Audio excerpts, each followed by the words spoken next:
రంగాపురం అనే ఊళ్ళో శారదా ప్రసాద్ దంపతులు ఉండేవారు. వారికి 3 కొడుకులు, రమేష్, సురేష్, అరుణ్. పెద్దవాడు రమేష్కి పల్లెటూరి పిల్ల అనామికతో పెళ్లి చేశారు. సురేష్, అరుణ్లు సిటీలో ఉద్యోగాలు చేస్తూ అక్కడి ధనవంతులైన అవని, అంజలిని పెళ్లి చేసుకున్నారు. అనామిక పేద ఇంటి అమ్మాయి అయినా తెలివైంది. అవని, అంజలి మాత్రం ఆస్తి, చదువు చూసుకుని గర్వంగా ఉండేవారు. అనామికను పని మనిషిలా చూసేవారు. ఒకరోజు ఉదయం 8 గంటలకు అనామిక అప్పటికే పనులన్నీ ముగించుకొని టిఫిన్ రెడీ చేసి పెడుతుంది. అవని, అంజలి బద్ధకంగా హాల్లోకొస్తారు. అబ్బా, ఈ పల్లెటూరులో కోడి కూయక ముందే అత్తయ్య సుప్రభాతం మొదలు పెడుతుంది. నిద్ర పాడైంది. అవును, మా డాడీ ఇంట్లో అయితే 10 గంటలకు లేచేదాన్ని. ఇక్కడ నా బ్యూటీ స్లీప్ పోయింది. ఏమే అనామిక, కాఫీ ఇంకా తేలేదా?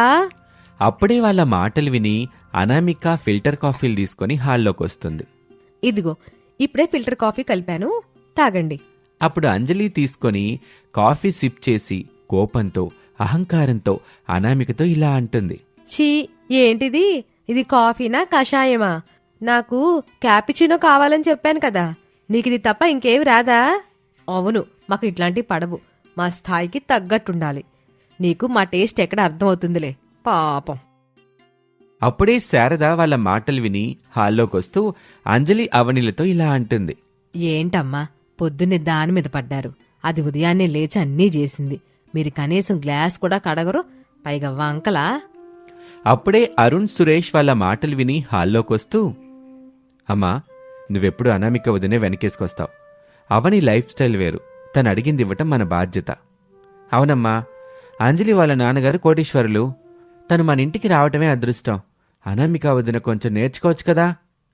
అప్పుడే రమేష్ హాల్లోకొస్తూ వాళ్ళ మాటలు విని కోపంగా, రేయ్, నోరు అదుపులో పెట్టుకోండి. అనామిక ఈ ఇంటికి పెద్ద కొడలు. మీ భార్యలకు పని రాకపోతే నేర్చుకోమనండి. నా భార్యని పని మనిషిలా ట్రీట్ చేస్తే ఊరుకోను.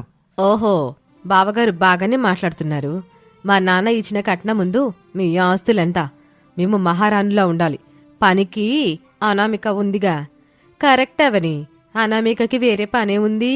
ఖాళీగా ఇంట్లో తిండమే కదా. చాలా ఆపండి. నేను బాధ్యతతో చేస్తున్నాను, జీతం కోసం కాదు. డబ్బుంటే మనుషుల విలువ తెలీదా? అప్పుడే వాళ్ళ మాటలు విని ప్రసాదు దీనంగా హాల్లోకొస్తాడు. ఆపండమ్మా, ఇంట్లో ఎప్పుడు చూసినా గొడవలేనా? నాకసలే తల ప్రాణం తోక్కొస్తుంది. యావండి, ఏమైంది? చేతుల పేపర్ ఏంటి? ఏమవుతుంది? అంత అయిపోయింది శారదా. మన కుటుంబం రోడ్డున పడే పరిస్థితికొచ్చింది. నాన్నా, ఏమైంది చెప్పనన్నా? మీరిద్దరూ చెప్పారని గోల్డెన్ చిట్ ఫండ్స్లో పెట్టుబడి పెట్టాంగా. వాళ్ళిప్పుడు బోర్డు దిప్పేశారు. మన డబ్బులే కాదు, నేను బయట తెచ్చిన 50 లక్షల రూపాయలు కూడా పోయినాయి. వారం రోజుల్లో కట్టకపోతే ఇంటిని జప్తు చేస్తారంట. లాయర్ నోటీసు పంపాడు. అయ్యో, 50 లక్షలా? ఇప్పుడు ఎక్కడి నుండి తెస్తామండి? మనకున్నదంతా అమ్మినా 20 లక్షల రూపాయలు కూడా రాదే. ఏంటి మామి గారు, అంత పెద్ద మొత్తమా? మీరు చూసి పెట్టాలి కదా. ఇదంతా మీ వల్లే జరిగిందిరా. నాన్నని ఇరికించారు. ఇప్పుడేం చేద్దాం? నా దగ్గరున్న దారులన్నీ మూసుకుపోయినాయి. దేవుడే మనల్ని కాపాడాలి. మామి గారు, భయపడకండి. 50 లక్షలే కదా. మా డాడీకి ఇది చాలా చిన్న మొత్తం. నేను అడుగుతాను. అవును, మా డాడీ అయితే నిమిషంలో ట్రాన్స్ఫర్ చేస్తారు. అనామికలాగా మేము చేతులు ముడుచుకుని కూర్చోం. ప్రాబ్లం సాల్వ్ చేస్తాం. సమస్య వచ్చినప్పుడు ఇతరులను అడగడం కాదు, మనమే పరిష్కరించుకోవాలి. నువ్వు ఊరుకో అనామిక, నీ సలహాలు అక్కర్లేదు. అవని, నువ్వు కాల్ చేయి. అలా అని అవని గర్వంగా వాళ్ళ నాన్నకు ఫోన్ చేసి స్పీకర్ ఆన్ చేస్తుంది. హలో డాడీ, నేను అవనిని. మామయ్యకి బిజినెస్లో లాస్ వచ్చింది. ఒక 50 లక్షలు అర్జెంటుగా కావాలి. 50 లక్షలా? సడన్గా అంటే ఎలా అమ్మా? బిజినెస్ అన్నాక లాభ నష్టాలుంటాయి. మార్కెట్ ప్రెజెంట్ డౌన్గా ఉంది. నా దగ్గర ఇప్పుడు క్యాష్ లేదు, సారీ అని చెప్పి అవని వాళ్ళ నాన్న ఫోన్ కట్ చేస్తాడు. అవని మొహం చిన్నపోతుంది. ఏంటవని, మీ డాడీ అలా అనిస్తారు? సరేలే, మా డాడీ ఉన్నాడు కదా, చూడండి ఇప్పుడు అని చెప్పి అంజలి వాళ్ళ నాన్నకు ఫోన్ చేస్తుంది. చాలాసేపటికి ఫోన్ లిఫ్ట్ చేస్తాడు వాళ్ళ నాన్న. డాడీ, ఒక పెద్ద ప్రాబ్లం వచ్చింది. 50 లక్షల వరకు కావాలి. ప్లీజ్ డాడీ, హెల్ప్ చేయండి. అంజలి, నేను సింగపూర్లో ఉన్నాను. ఇక్కడ పెద్ద డీల్ పోయిన టెన్షన్లో నేనుంటే ఇప్పుడు నువ్వు డబ్బులు అడిగి నా బీపీ పెంచుకో. నీ బాధ్యత నీది, నీ భర్తది. అలా చెప్పి అంజలి వాళ్ళ నాన్న ఫోన్ పెట్టేస్తాడు. ఆ సమయంలో అంజలి మొహం మాడిపోతుంది. ప్రసాదు, శారద నీరసించిపోతారు. చూసారా, డబ్బున్న వాళ్ళు అని విర్రవిగారు. ఆఖరి నిమిషంలో సొంత కూతుళ్ళకే సహాయం చేయలేదు. వాళ్ళకి నిజంగానే ప్రాబ్లమ్స్ ఉండుంటాయి. అయినా మా దగ్గరున్న డైమండ్ నగలు అమ్ముతాం, కోట్లు విలువ చేస్తాయి. అవును, మా నగలు అమ్మితే ₹1,00,00,000 వస్తాయి. పదండి, ఇప్పుడే వెళ్ళి అమ్మొద్దాం. అందరూ కలిసి టౌన్లోని జ్యువెలరీ షాప్కి వెళ్తారు. అప్పుడు అక్కడే ఉన్న షాప్ ఓనర్ వాళ్లతో, అమ్మాయి గారు, ఈ నగలు ఎక్కడ కొన్నారు? మా డాడీ దుబాయ్ నుంచి తప్పించారు. ప్యూర్ డైమండ్స్, 50 లక్షలు వస్తాయి. 50 లక్షల? జోక్ బాగుందమ్మా. ఇవి అమెరికన్ డైమండ్స్, అంటే గిల్ట్ నగలు. వీటి విలువ మహా అయితే 50,000 ఉంటుంది అంతే. ఏంటి అబద్ధం చెప్తున్నారు? మా నాన్న ఫేక్ నగలు ఇస్తారా? కావాలంటే టెస్ట్ చేయించుకోండి, ఇవి ఇక్కడ పనికిరావు. అవని, అంజలీలకు షాక్ తగులుతుంది. అవమానంతో తలదించుకుంటారు. ప్రసాద్ కుప్పకూలిపోతాడు. అంతా అయిపోయింది, మన పరువు పోయినట్టే. ఇంటిని లాగేసుకుంటారు, మనం రోడ్డును పడాల్సిందే. దేవుడా, ఇప్పుడు మాకు దిక్కెవరు? మావయ్య గారు, ధైర్యం తెచ్చుకోండి. ఏడుస్తూ కూర్చుంటే పరిష్కారం దొరకదు. నా దగ్గర ఒక ఆలోచన ఉంది. నీ దగ్గర ఆలోచన? మా డాడీలే హెల్ప్ చేయలేకపోయారు, నీ దగ్గర ఏముందని? డబ్బు ఒకటే ఆస్తి కాదు, తెలివితేటలు కూడా ఆస్తే. మా ఊరి జమీందారు గారు రాఘవరావు గారి గురించి మీకు తెలుసు కదా? తెలుసమ్మా, కానీ ఆయనతో మనకేంటి పని? ఆయన కూతురి ఓనీల ఫంక్షన్ చేయాలనుకుంటున్నారంట. వారికి పల్లెటూరు వాతావరణంలో ఉండే మాండవలోగిలి ఇల్లు కావాలని వెతుకుతున్నారు. మన ఇల్లు అలాంటిదే కదా. సో వాట్, ఇల్లు అద్దెకిస్తే 10,000 ఇస్తారా? లేదు, వాళ్ళు ఈ ఫంక్షన్కి 2 కోట్లు బడ్జెట్ పెట్టారు.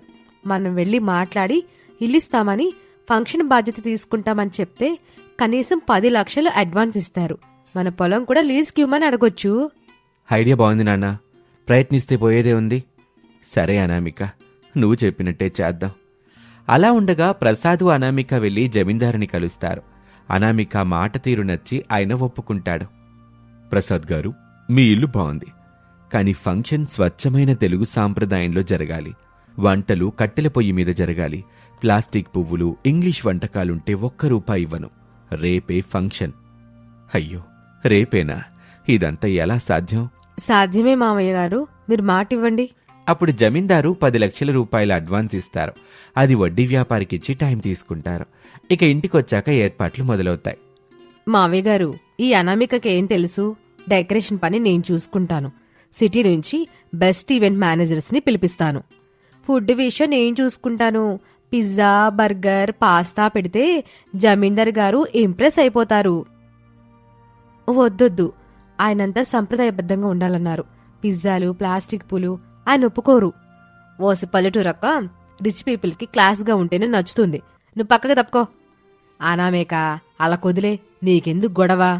అలా అవని, అంజలి తమకు నచ్చినట్టు ఏర్పాట్లు చేస్తారు. మరుసటి రోజు జమీందారి కుటుంబం మరియు బంధువులు వస్తారు. ప్లాస్టిక్ పూలు, బెలూన్స్ చూసి జమీందారు కోపడతాడు. ప్రసాద్ గారు, ఏంటిది? నేను చెప్పిందేంటి, మీరు చేసిందేంటి? బెలూన్స్ కట్టారు. అది మా కోడళ్ళు తెలియక. సరే, భోజనాలు ఏం చేశారో చూస్తాను. ఆ సమయంలో డైనింగ్ హాల్లో పాస్తా, నూడిల్స్ చూసి జమీందార్కి కోపం వస్తుంది. నన్ను అవమానిస్తున్నారా? ఓనీల ఫంక్షన్కి చైనీస్ ఫుడ్ పెడతారా? ఛీ, మీతో డీల్ క్యాన్సిల్. నా 10 లక్షలు వెనక్కిచ్చేయండి, లేకపోతే పోలీసులకు చెప్తాను. సార్, అది లేటెస్ట్ ట్రెండ్ కదా అని. షటప్, నాకు కావాల్సింది ట్రెడిషన్. అయ్యో సార్, క్షమించండి. రాఘవ్ గారు, క్షమించండి. అసలైన విందు, అలంకరణ వెనక పెరట్లో సిద్ధంగా ఉన్నాయి. ఇదంతా పిల్లల కోసం చేసినవనుకోండి. రండి. అలా అనామిక అందరినీ ఇంటి వెనక ఉన్న మామిడి తోటలోకి తీసుకెళ్తుంది. అక్కడ బంతిపూల దండలు, ముగ్గులు, అరిటాకులు, సాంప్రదాయ వంటలు చూసి అందరూ ఆశ్చర్యపోతారు. నాకు కావాల్సిందిదే. ఇదంతా ఎవరు చేశారో? నేనే చేశాను సార్. అత్తయ్య సాయంతో రాత్రంతా మేల్కొని మరీ చేశాను. అమ్మ చేతి వంట, అరిటాకు భోజనం ఇచ్చే తృప్తి పిజ్జాలు ఇవ్వని నాకు తెలుసు. దయచేసి కూర్చోండి. అలా అనగానే జమీందారు కుటుంబం మరియు బంధువులు సంతోషంగా భోజనం చేస్తారు. అనామిక వడ్డించిన వంటలు తిని జమీందారు ఆనందిస్తాడు. అద్భుతం! అమ్మా అనామిక, నీ చేతి వంటలో అమృతం ఉంది. చాలా సంతోషం తల్లి. అలా ఆ ఫంక్షన్ ఘనంగా జరుగుతుంది. చివరగా జమీందారు ప్రసాద్ దగ్గరికి వస్తారు. ప్రసాద్ గారు, మీ పెద్ద కోడలు అనామిక సమయస్ఫూర్తి, సంప్రదాయం నన్ను బాగా కదిలించాయి. ఒప్పందం ప్రకారం మిగతా డబ్బులే కాదు, ఆమెకు బహుమతిగా నేను మరో 50 లక్షల రూపాయలు ఇస్తున్నాను. మీ అప్పు తీర్చేసుకోండి. ఇకపై మీ పొలం బాధ్యత అనామికది. చాలా థ్యాంక్స్ సార్, మీరు మమ్మల్ని ఆదుకున్నారు. నేను కాదు, మీ ఇంటిని ఆదుకున్నది మీ పెద్ద కోడలు. ఆమెను జాగ్రత్తగా చూసుకోండి. అలా చెప్పి జమీందారీ కుటుంబం అలాగే బంధువులు వెళ్ళిపోతారు. ప్రసాదు, శారద, రమేష్ సంతోషంతో అనామికాని చూస్తారు. మిగతా వారంతా తలదించుకుంటారు. చూశారా, మీరు హేళన చేసే అనామేకే ఈరోజు మన పరువు నిలబెట్టింది. మీ సిటీ యాషాలు మనల్ని ఆదుకోలేదు. అక్క, మమ్మల్ని క్షమించు. ఇన్ని రోజులు మాకు కళ్ళు కనిపించలేదు. ఆపదొచ్చినప్పుడు మా వాళ్లే మొహం చాటేశారు. కాని నువ్వు మమ్మల్ని కాపాడావు. అవునక్క, డబ్బుతో ప్రేమని కొనలేమని అర్థమైంది. ఇక ఎప్పుడూ నిన్ను తక్కువ చేయం. ఈ ఇంటి బాధ్యత అంతా నీదే. అయ్యో, మీరంతా నా చెల్లెళ్ళు. మనమంతా ఒక కుటుంబం. తప్పులు తెలుసుకున్నారు కదా, అదే చాలు. ఇకనైనా మనం కలిసిమెలిసి ఉందాం. నిజమేనమ్మా, మనిషికి కావాల్సింది మంచి బుద్ధి. అది అనామికలో పుష్కలంగా ఉంది. సారీ వదినా, ఇకపై మేం కూడా కష్టపడి పని చేస్తాం. అవునదినా, మేం బుద్ధిగా ఉంటాం. అనామిక, నా భార్య అని చెప్పుకోవటానికి చాలా గర్వంగా ఉంది. ఇక చాలండి. అనామిక, పదమ్మ వంటగదిలోకి. వీళ్ళందరికీ వంకాయ కూర వండి పెడుదు గాని. అత్తయ్య, ఈరోజు వంట నేను అంజలి చేస్తాం. అక్క మాకు నేర్పిస్తుంది. అవునత్తయ్య, ఇక నుంచి ఈ ఇంటి పనుల్లో అక్కకి సాయంగా ఉంటాం. అలా ఆ ఇంట్లోని కష్టాలు తొలగిపోయాయి. పట్నం కోడళ్లకు పల్లెటూరి విలువ తెలిసింది. అనామిక తెలివితేటలతో కుటుంబం అంతా ఒక్కటైంది. అప్పటినుంచి ఆ ఇంట్లో నవ్వులు వికసించాయి. ఇది వాల్టి కథ. మరొక ఆసక్తికర కథలో మళ్ళీ కలుద్దాం. అంతవరకు సెలవు. నమస్తే. అది ఒక మారుమూల పల్లెటూరు. డిసెంబర్ నెల కావటంతో చలి పులిలా పంజా విసురుతుంది. పొగమంచు ఎంత దట్టంగా ఉందంటే ఎదురుగా మనిషి వస్తున్నా కనిపించనంతగా ఉంది. ఆ ఊరి చివరన పెంకుటింట్లో ప్రసాద్ కుటుంబం ఉంటుంది. పేదరికం ఆ ఇల్లంతా పరుచుకుని ఉంది. తెల్లవారుజామున ఇంటి ముందు చిన్న మంట వేసుకుని శారదా ప్రసాదు చలి కాచుకుంటున్నారు. శారద వణుకుతూ 2 చేతులు మంటవైపు చాపుతూ, అబ్బబ్బబ్బా, ఏంటండి ఈ చలి? ఈ ఏడాది మరీ ఎముకలు కొరికేస్తుంది. నా ఒంట్లో ఓపిక నశించిపోతుంది. ఆ పాత దుప్పటి సిరిగిపోయిందాయే. ఈ చలికి అదున్నా ఒకటే, లేకపోయినా ఒకటే అన్నట్లుగా ఉంది. అవునే శారదా, నాకు అలాగే ఉంది. రాత్రి నిద్ర కూడా పట్టలేదు. ఆ కిటికీ రెక్కల సందుల్లో నుంచి గాలి సూదుల్లా గుచ్చుతుంది. మన కర్మ కాపోతే ఈ వయసులో ఇట్లాంటి కష్టాలేంటి చెప్పు. మన రమేష్ గాడికి ఇంకా ఏ పని దొరకలేదంటావా? ఏమోనండి, పాప మాడు మాత్రం ఏం చేస్తాడు? కూలి పనులకి వెళ్దామంటే ఈ చలికి ఎవరో పనులు చెప్పట్లేదు. ఇంట్లో చూస్తేనేమో పూట గడవడమే కష్టంగా ఉంది. ఆ కోడలి పిల్ల అనామేక లోపల ఏం చేస్తుందో ఏమో. కోడల సంగతి సరిగాని ముందు పిల్లలు లేచారా? పాప వాళ్ళకి కప్పుకోవడానికి కూడా దుప్పట్లు సరిగ్గా లేవు. ఆ నవ్య తల్లి, హరీష్ గాడు ముడుచుకొని పడుకున్నారు. వాళ్ళని చూస్తుంటే నా గుండె తరుక్కుపోతుంది శారదా. ఇంతలో లోపల నుంచి అనామిక చేతిలో 2 గ్లాసుల వేడి నీళ్లతో వస్తుంది. మావయ్య, అత్తయ్య, ఈ వేణీళ్ళు తాగండి. టీ చేయడానికి పాలు లేవు. కనీసం ఈ వేణీళ్ళైనా తాగితే గొంతులో కాస్త ఉపశమనంగా ఉంటుంది. అయ్యో అనామిక, పాలు లేవా తల్లి? పోనీలే, పేదాడింట్లో నీళ్లు అమృతం. పిల్లలు లేచారమ్మా? లేచారత్తయ్య. చలికి వణికిపోతున్నారు. వాళ్ళకి ఆకలేస్తుందని అడుగుతున్నారు. రాత్రి మిగిలిన అన్నం కొంచెం ఉంది, అది వాళ్ళకి పెట్టాను. వాళ్ళు తింటున్నారు. చూసావా శారదా, మన బ్రతుకులు ఎలా అయిపోయినాయో. పసిపిల్లలకి కడుపు నిండా అన్నం పెట్టలేని స్థితిలో ఉన్నాం. నేను బ్రతికుండేందుకు? మావయ్య, అలా అధైర్యపడకండి. కష్టాలు శాశ్వతం కాదు. ఏదో ఒక దారి దొరక్కపోదు. ఆయన ఇంకా రాలేదా? పొద్దునే నదివైపు వెళ్లారు. నదివైపా? ఈ చల్లు అక్కడేం పందల్లి. అసలే నీళ్లు చూస్తే మంచు గడ్డలాగుంటాయి. జలుబు చేస్తే మందులు కొనుక్కోడానికి కూడా మన దగ్గర సిల్లుగా ఒళ్ళలేదు. లేదత్తయ్య, ఏదో ప్రయత్నం చేస్తారని వెళ్లారు. ఖాళీగా ఇంట్లో కూర్చుంటే ఆకలి తీరదు కదా అని అన్నారు. అంతలోనే రమేష్ చేతిలో ఒక సంచితో వణుకుతూ అక్కడికొచ్చాడు. అతని బట్టలు సగం తడిసిపోయున్నాయి. అమ్మా, నాన్నా. అయ్యో రమేషు, ఏంట్రా ఈ తడి? ఈ చెల్లు నీళ్ళు దిగావేంటి? నీకేమైనా పిచ్చా? పిచ్చి కాదమ్మా, ఆకలి. ఇంట్లో బియ్యం అయిపోవచ్చాయి, పిల్లలు ఆకలితో ఉన్నారు. అందుకే నదికి వెళ్ళి చేపలు పట్టాను. అదృష్టం బాగుండి 4 పెద్ద చేపలు దొరికాయి. చేపలా? నిజంగానా రమేషు? ఈ చలికాలంలో చేపల పులుసు తింటే ఆ రుచే వేర్రా. కానీ మన దగ్గర నూనె మసాలాలు ఎక్కడున్నాయి? అందుకే నాన్న వీటిని ఊళ్ళో ఎవరికైనా అమ్మేసి ఆ డబ్బుతో బియ్యం తెద్దామని అనుకుంటున్నాను. అనామిక భర్త దగ్గరికి వచ్చి సంచిని చూస్తూ, ఆగండి, ఈ చేపల్ని పచ్చిగా అమ్మితే తక్కువ డబ్బులొస్తాయి. అదే మనం వండి అమ్మితే? వండి అమ్మడమా?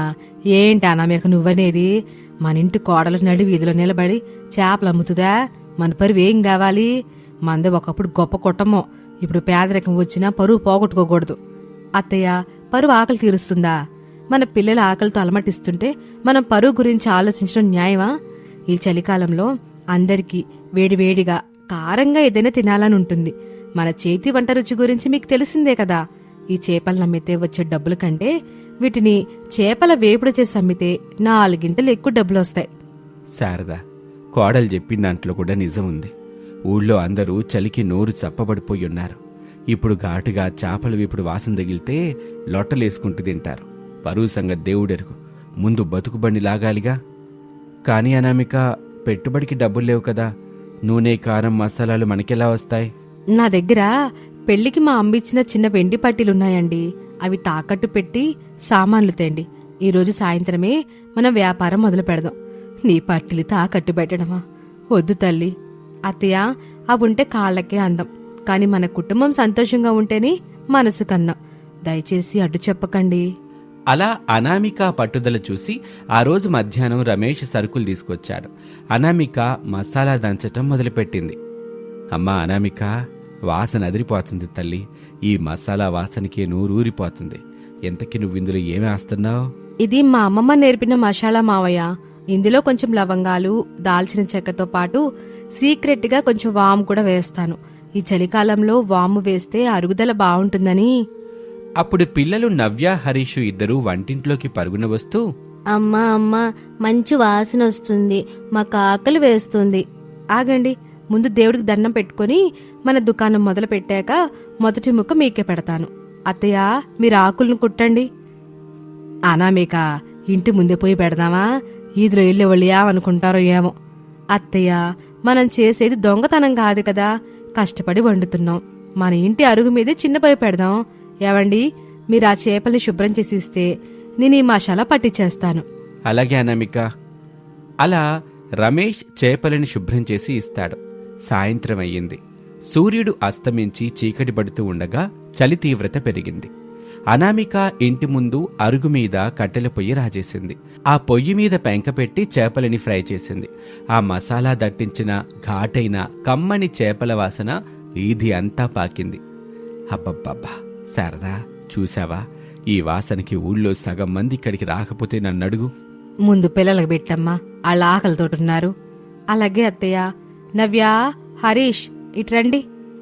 అక్కడికి వాళ్ళొచ్చాక వేడివేడి చేప ముక్కలు 2 తీసి ఆకులో వేసి పిల్లలకిస్తుంది.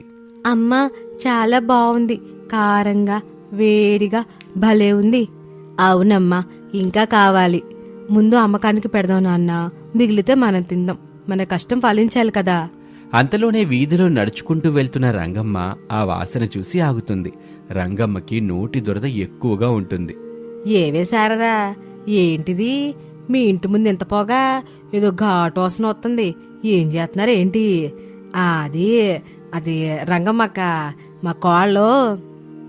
రండి రంగమ్మత్తయ్య, చేపల వేపుడు చేస్తున్నాం. ఈ చలికాలంలో వేడివేడిగా తింటే బాగుంటుందని వ్యాపారం పెట్టాం. ఓహో, వ్యాపారమా? నిన్నటిదాకా తినడానికి తిండి లేదని ఏడ్చారు. ఈరోజేమో ఏకంగా హోటల్ పెట్టేశారా? ప్రసాదన్నయ్య, ఇదేం విడ్డూరం? ఇంటి ఆడాళ్ళు ఇలా రోడ్డు మీద వంటలు చేయడమా? అయినా ఇందులో తప్పే ఉంది రంగమ్మ.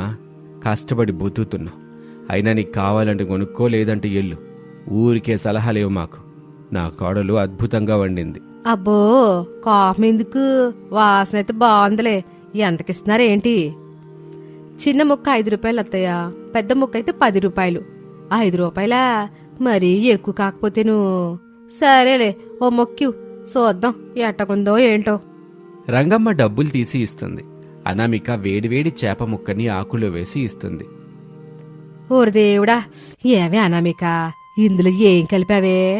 నాలుగుకి సుర్రుమని తగులుతోంది, కానీ ఇంకా తినాలనిపిస్తుందే. అద్భుతంగా ఉందనుకో. నిజంగానా రంగమ్మక్క? బాగుందా? బాగుండడం ఏంటి శారదా, ఈ చలికి ఈ కారం తగులుతుంటే స్వర్గం కనిపిస్తుంది. ఇంకో 2 ముక్కలు కట్టవే, మా ఇంట్లో మోసలాన్ని తీసుకెళ్తాను.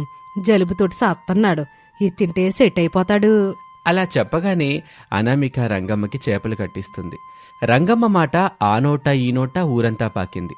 ఆ ఘాటైన వాసన గాలివాటికి ఊరి మధ్యలోకి వెళ్ళింది. ఒక్కొక్కరుగా ప్రసాద్ ఇంటికి రావటం మొదలుపెట్టారు. అలా కొద్దిసేపట్లోనే ఇంటి ముందు చిన్నపాటి జాతరలా జనం చేరారు. రమేష్ చేపలందిస్తుంటే అనామిక చకచక వేయిస్తుంది. శారద డబ్బులు తీసుకుంటుంది. ప్రసాద్ వచ్చిన వాళ్లతో మాట్లాడుతూ ఉత్సాహపరుస్తున్నాడు. అప్పుడే అక్కడికి ఊరి పెద్ద రైతు సోమయ్య వస్తారు. సోమయ్య భోజన ప్రియుడు. ఏమయ్యా ప్రసాదు, ఏంటిక్కడ ఇంత సందడి? వాసన మా ఇంటి వరకు వస్తుంది. రండి సోమయ్య గారు, రండి. మా కోడలు అనామిక స్పెషల్గా చేపలేపుడు చేస్తుంది. ఒక్కసారి తిని చూడండి, మీ ఆస్తులు రాసిచ్చేస్తారనుకోండి. అంత రుచిగా ఉందంటావా? సరే, ఒక ప్లేటు వేయించమ్మా, మసాలా ఎక్కువ వెయ్యి. అలాగేనండి. అలా చెప్పి అనామిక చేపలు వేయించి సోమయ్యకిస్తుంది. అబ్బబ్బా, ఏం రుచి తల్లి ఇది! నేను పట్నంలో ఎన్నో పెద్ద హోటళ్లలో తిన్నాను గాని ఈ రుచి ఎక్కడా చూడలేదు. ఈ మసాలాలో ఏదో మాయుందమ్మా. చేప ముక్క కర్రకర్రలాడుతుంది. ప్రసాదు, నీ కోడలు అన్నపూర్ణమ్మ తల్లి. ధన్యవాదాలు సోమయ్య గారు. ఇదిగో రమేషు, నాకు 10 ముక్కలు పార్సిల్ కట్టించు. మా ఇంట్లో వాళ్ళందరికీ రుచి చూపించాలి. రేపు మా పొలంలో పనులందరికీ భోజనం పెడుతున్నాను. ఓ 50 చేపలు వేయించి పట్టుకురావాలి. డబ్బులెంతైనా సరే ఇస్తాను. తప్పకుండా సోమయ్య గారు, రేపు మధ్యాహ్నం తీసుకొస్తాను. అప్పుడు సోమయ్య అంత పెద్ద ఆర్డర్ ఇచ్చేసరికి శారద కళ్ళల్లో కూడా నీళ్లు తిరిగాయి. చుట్టుపక్కల జనం కూడా ఎగబడి కొంటున్నారు. చూస్తూ ఉండగానే రమేష్ తెచ్చిన చేపలన్నీ అయిపోయాయి. జనం అడుగుతూనే ఉన్నారు. అయ్యో, చేపలు అయిపోయండి. రేపు సాయంత్రం ఇంకా ఎక్కువగా చేస్తాం. దయచేసి రేపు రండి. చూశారా, నేను మొదటే చెప్పాను, అనామిక చేతి వంట అద్భుతమని. రేపు నేను అందరికంటే ముందే వస్తాను. అందరూ వెళ్ళిపోయాక శారద కొంగులో ఉన్న డబ్బుల్ని తీసి లెక్కబెట్టింది. ఆమె చేతులు వణుకుతున్నాయి. చలి వల్ల కాదు, ఆనందం వల్ల. యావండి, ఇటు చూడండి, ఒక సాయంత్రంలోనే మనం 100 రూపాయలు సంపాదించాం. రమేష్ కూలి పనికెళ్తే 6 రోజులు చేసేంత డబ్బు రాదు. అమ్మా, ఇదంతా అనామిక వల్లే. మొదట్లో నేను భయపడ్డాను. చేపలెవరు కొంటారా అనుకున్నాను. కానీ అనామికనే ధైర్యం చేసింది. అవునరా, లక్ష్మీదేవి మన ఇంట్లోనే ఉంది.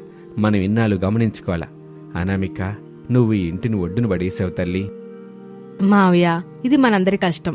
ఇప్పుడు ఈ డబ్బుతో ముందు పిల్లలకి, మీకు, అత్తయ్యకి మంచి రగ్గులు, స్వెటర్స్ కొందాం. రేపటి నుంచి ఇంకా పెద్ద ఎత్తున వ్యాపారం చేద్దాం. అనామిక, నిన్ను చూసి నేను మొదట భయపడ్డా, పరువు పోద్దని. కానీ కష్టపడి సంపాదించడంలో ఉన్న గౌరవం ఈ రోజు తెలిసింది. ఇక నేను కూడా మీకు సహాయం చేస్తా. రేపు మసాలా నేనే దంచుతాను. నేను చేపలు గడగటంలో సాయం చేస్తానమ్మా. నేను పొద్దున్నే వెళ్ళి పెద్ద వల వేసి మంచి చేపలు పట్టుకొస్తాను. సరే అత్తయ్య, ఇప్పుడు మన దగ్గర మిగిలిన 4 ముక్కలున్నాయి, అందరం కలిసి తిందాం. అందరూ ఆ అరుగు మీదే కూర్చొని చలిమంట వేసుకొని వేడివేడి చేపల వేపుడు తింటూ సంతోషంగా నవ్వుకుంటారు.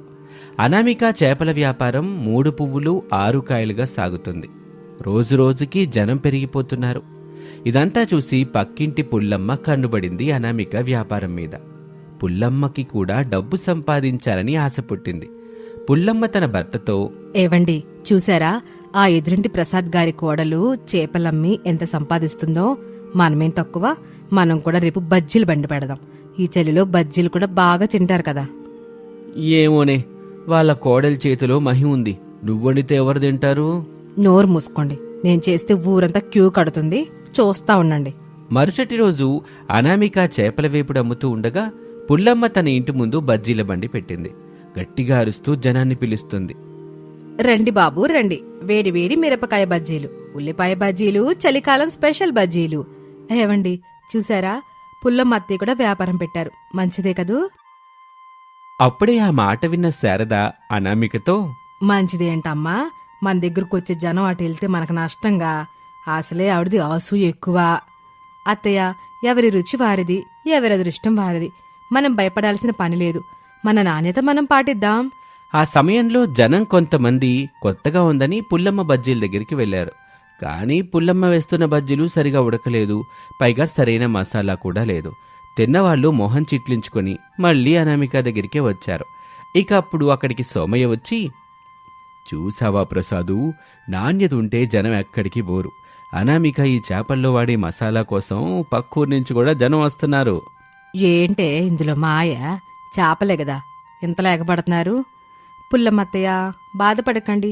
బజ్జీలు బాగా రావాలంటే పిండిలో కొంచెం వాము, వంట సోడా వేయాలి. నూనె మరీ ఎక్కువ కాకూడదు. రేపలా చేసి చూడండి, మీ వ్యాపారం కూడా బాగా జరుగుతుంది. ఏంటే, నేను పోటీగా నీకు పెడితే నువ్వు నాకు సలహా ఇస్తున్నావా? మనం పక్కపక్క ఇళ్ళవాళ్ళం అత్తయ్య, అందరూ బాగుండాలి. చలికాలం కదా, అందరికీ వేడివేడిగా దొరికితే మంచిదే కదా. నిజంగా నీది గొప్ప మనసే అనామిక. నేను నిన్ను చూసి అసూయపడ్డాను, కానీ నువ్వు నాకు సహాయం చేస్తున్నావు. శారదా, నీ కోళ్ళ బంగారం అమ్మా. అవును పొల్లమ్మ, నా కోళ్ళ బంగారం మాత్రమే కాదు, తెలివైంది కూడా. ఆ చలికాలం మొత్తం అనామిక చేపల వేపుడు వ్యాపారం జోరుగా సాగింది. రమేష్, ప్రసాద్, శారద అందరూ చేతులు కలిపి పనిచేశారు. ఒకరోజు రాత్రి అందరూ కొత్త రగ్గులు కప్పుకొని పిల్లలకు కొత్త స్వెటర్లు వేసి ఇంటి లోపల కూర్చొని ఉన్నారు. ఇంట్లో ఇప్పుడు ఒక గ్యాస్ పొయ్యి కూడా వచ్చింది. అనామిక అందరికీ వేడివేడి అన్నం వడ్డిస్తుంది. అనామిక, నీ వల్లే ఈరోజు మన పిల్లలు చలిలో వణక్కుండా వెచ్చగా పడుకుంటున్నారు.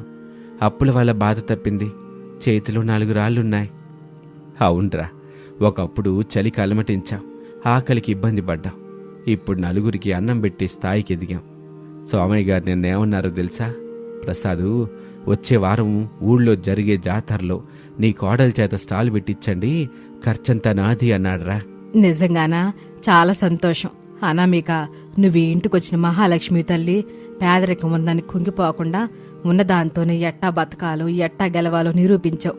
అత్తయ్య, కష్టం వస్తే భయపడకూడదు, ఎదుర్కోవాలి. మనం నిజాయితీగా కష్టపడ్డాం, దేవుడు మనకి సాయం చేశాడు. అమ్మా, రేపు కూడా చేపల వేపుడు చేస్తావా? రేపు జాతర కదా నాన్న, రేపు చేపల పులుసు, రొయ్యల వేపుడు కూడా చేద్దాం. అలాగే. అలా ఆ పేద కుటుంబం కోడలి తెలివితేటలతో, కష్టపడే తత్వంతో చలికాలం కష్టాలను జయించి సంతోషాల తీరానికి చేరింది. ఏ సమస్యనైనా ధైర్యంగా ఎదుర్కొంటే విజయం తథ్యమని ఆ ఊరి జనానికి అనామిక నిరూపించింది. ఇది వాల్టి కథ. మరొక ఆసక్తికర కథలో మళ్ళీ కలుద్దాం. అంతవరకు సెలవు. నమస్తే.